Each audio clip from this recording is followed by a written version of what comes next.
পুরস্কার দেবেন হামদে বারিত আল্লাহর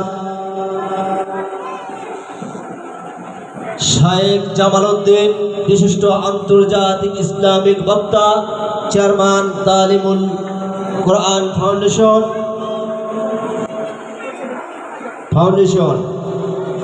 হামদে বারিত আল্লাহর প্রথম স্থান অর্জন করেছেন মোহাম্মদ আবু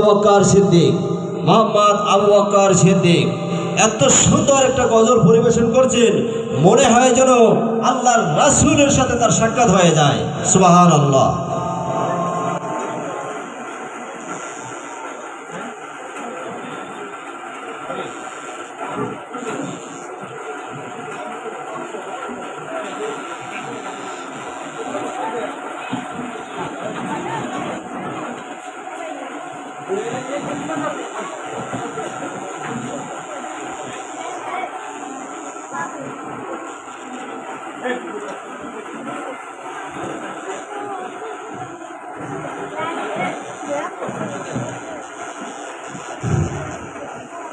এ পর্যায়ে আপনাদের সামনে তৃতীয় পুরস্কার নেবেন